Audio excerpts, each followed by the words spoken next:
understanding, yung respect, yung care for each other, na hindi mo siya i-demand sa people or sa friend mo, pero it would be given.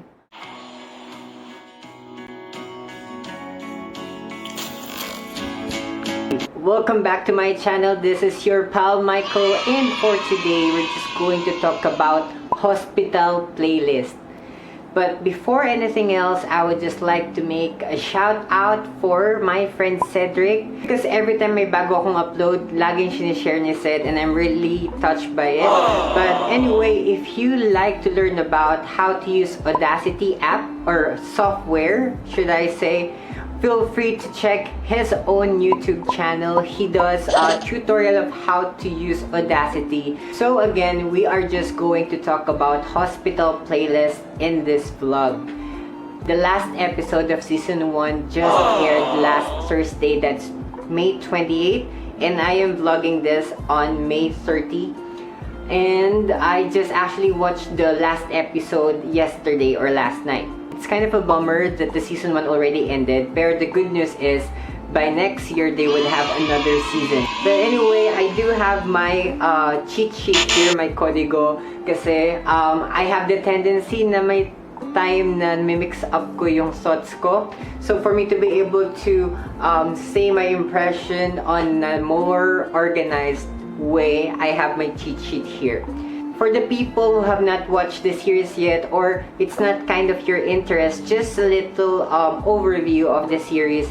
It talks about 5 people or 5 friends who are working in the medical field. They have different specializations, and it's actually showing how the professional and personal life of a doctor happens. Disclaimer lamang po, this or what I'm going to say or what I am about to say is basically from a perspective of a commoner. I mean, I am not a person who have experience with medical field or being aware of the medical profession itself. So some observations of mine might not be really correct or accurate if ever you're working in the medical field, and you might be able to share us some insights about how your day goes in your work. You can feel free to put it at the comment section below. First thing that I would like to talk about is yung mga characters, specifically the 5 person or 5 people na magkakaibigan who are doctors. And I would also like to share the dominant trait na na-observe ko sa kanila, I mean with their character. And first one is Dr. An or Jongwon. He's actually a pediatric surgeon dun sa series, and I really like how selfless he is. He thinks of other people before himself, and he always tried to consider other people. Like whenever he needs to explain a certain thing to a patient relative or guardian, he tries to break it down in a more simpler and basic terms for the person to understand it. Well, I know for a fact it's actually just the script, but the thing is the character itself, it's somehow admirable for that. Next character would be Ik-jun. So si Ik-jun naman, siya ay he's a general surgeon. So for his character, what I admired about him is like he's a mixture of a funny and a serious person. He can brighten up a place to give it energy, and he's also someone who would analyze people and things around him. Like he would try to read what exactly happened or what is the person specifically thinking. So that's somehow like, for me, I would really love to have that trait. Another thing about kay Ik-jun, he's actually a single dad dun sa series. And throughout this series, it shows his sense of responsibility that even though he is solely the person who's taking care of his kid, andun yung parang attention and time despite of his busy schedule. So for me, I also wanted to be like that whenever I would reach to a point na magiging tatay na ako, but not anytime soon. But yeah, it's quite amazing. The third character is si Seokyoung. Si Seokyoung, siya yung gynecologist in their group, and he is actually a reserved person, and he's someone who would think things thoroughly before he decides on it. I really also appreciate that he is someone na would care for others but would take a step that wouldn't be that obvious. So, the fourth character, or yung pang-apat na lalaki, ay si Junwon. Si Junwon yung cardiologist. For his character, yung tumatak sa isip ko, yung pagiging professional niya. I mean, lahat naman sila, they're professional. Pero kasi sa character niya, medyo na-highlight yung pagdi-differentiate niya ng work and personal life. That whenever he's having a problem with his love life, hindi niya hinahayaan na maapektuhan yung pinaka-mood niya, while he's at work and even during the surgery. Last but not the least, my favorite character dun sa series and the only girl dun sa group nila is si Songhwa. Well, Songhwa, I really admired the character for it being able to have a balance of work and life, because I've appreciated how she's portraying the productivity thing, because basically productivity is not being able to do a lot of stuff in, like, for example, in a 10-hour time, if you accomplish many things, you're being productive. Well, it could be one thing, but another factor of being productive is being able to make time for the thing that you really like.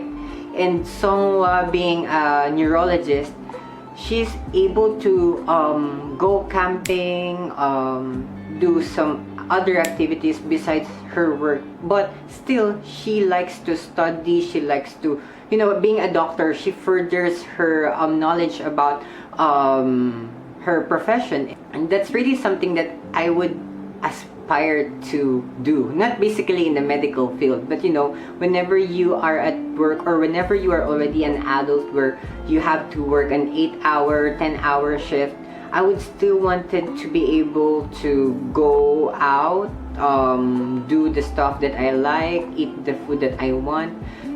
Another thing that I like about the character of Songhwa is she is an empathetic person. She knows exactly what to say whenever, like, her friends need it or other people needs it. Actually, there's another character na gusto ko rin i-mention, but she's not part of their, like, friend group, and she is Gyo-ul. So Gyo-ul is actually the character who likes Dr. An or Jongwon. What I really love about her character is she is really confident in the terms that even though she is not the typical lady wherein would put on fancy clothes or dresses, she is someone that would just be comfortable with what she wears and how she looks like. Like, she would just have, like, denim shirts or wear on some pants or rubber shoes, and that's it.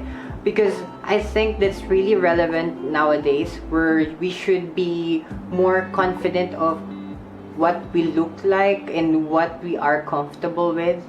I mean, let's go out of the norm wherein you should fit into a specific box. We should be able to express ourselves. But yeah, the only thing is, don't harm anyone in expressing yourself. And besides that, well, there's no problem at all with just you being you. And another thing about her that I love is she is not a proud person. Her character, masyadong nilapitan ng ibang doctors to invite her, assist in their operations. Pero despite that, hindi lumalaki yung ulo niya. She is just, you know, doing her job. And another trait na nagustuhan ko din sa character ni Gyo-ul is she knows how to take responsibility. Whenever she have or commits mistakes, she makes it to a point that she would be able to make up for it in the next time or do better. So next thing na gusto kong pag-usapan is about the profession itself, you know, being in the medical field. So, ang dami kong so. The series show kung gaano nagsasacrifice ang isang tao in the medical field. That even, for example, it's their day off they are still open for any emergencies, you know, despite the fact that they are away from the hospital. They make to a point that they're always contactable for anything urgent that might pop up. Tapos, there's this episode na hina-highlight ng series that doctors never gives up on their patient. I mean, they would come to a point where hindi na talaga magagawa ng paraan ng specific case. But the point is, if there are still ways, they wouldn't give up and they would want to fight for you no matter what. Even though the patients are the one, you know, sumasurrender na dun sa situations nila, pero the doctors are there to uplift us, give us the option. And especially in these times, I mean, situations wherein we are having this COVID-19 pandemic, the frontliners in the medical field, nandyan sila to, you know, attend to sick people, even though they are also exposing themselves for the possibilities to be ill or to have that sickness. And that's also evident in the series that even the doctors advises us to eat healthy, exercise, but for them, I mean, with their own personal lives or being at work due to the hectic schedule, due to the demands, they are unable to eat good food. Sometimes they would just rely to anything instant, and then they would also be deprived of a complete hours of sleep. So yun, I mean, there are a lot of sacrifices. Well, I think lahat naman ng profession may mga, you know, it's more of a give and take. But in the medical field, especially nowadays, they are really tied. So yun, basically, I'm referring for both the series and the actual life. Kasi I think somehow, yun naman yung medyo general eh. And with regards to the profession, you know, sometimes there's this compromise na ginagawa ng mga people na nagtatrabaho sa medical field. Wherein, sometimes they might miss a specific birthday, they might miss a special occasion, or they might be on a special dinner but they need to, you know, go out earlier than expected because they need to report to the hospital for an emergency case. Next thing that I would like to talk about is yung friendship na dinidisplay dun sa series. Yung characters, pinapakita yung different personalities nila. And despite of those differences, they are still friends, they're still bonded. And I think for us na nanonood, it's actually impactful.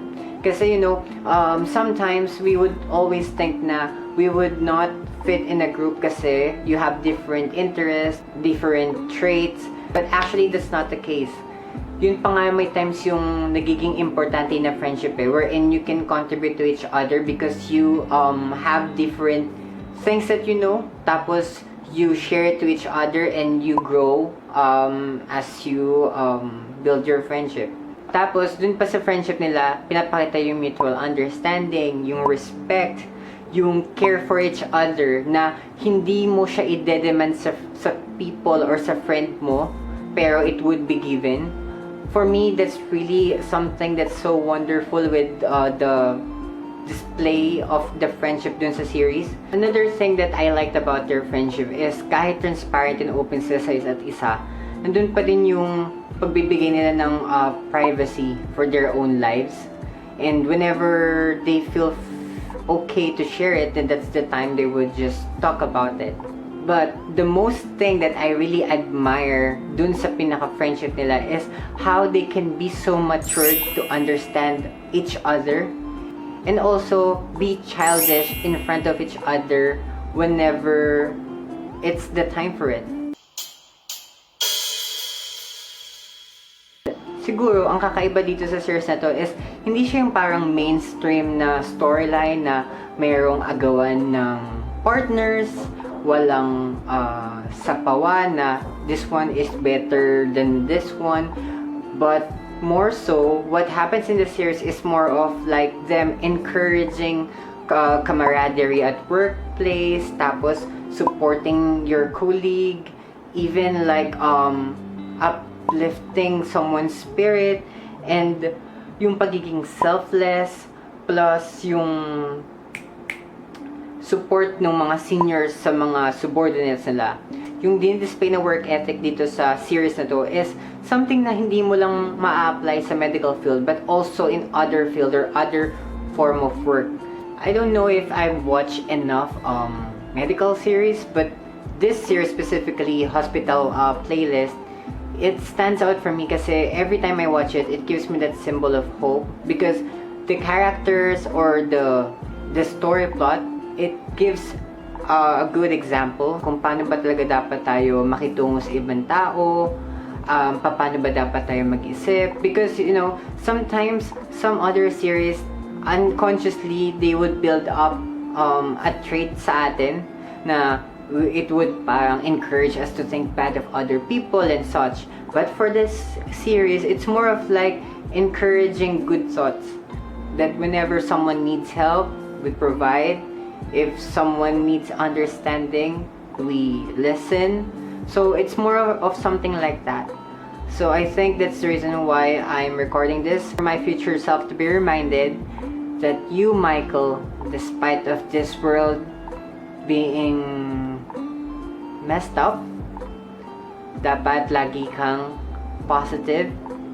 Positive, not invalidating the negative things, but just don't dwell on it. Always remember that, Michael. Anyway, I don't know kung may sense pa tong vlog na to, but I'm inviting you to be part of my channel. Feel free to press or hit that subscribe button, and don't forget to give this video a like kung nagustuhan mo. And if ever meron kang mga opinions or impression on Hospital Playlist, you can drop it at the comment section. We can discuss about it. Sobra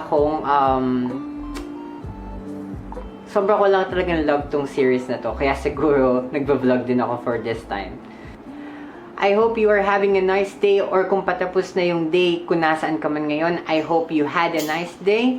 And this is Michael. Peace out.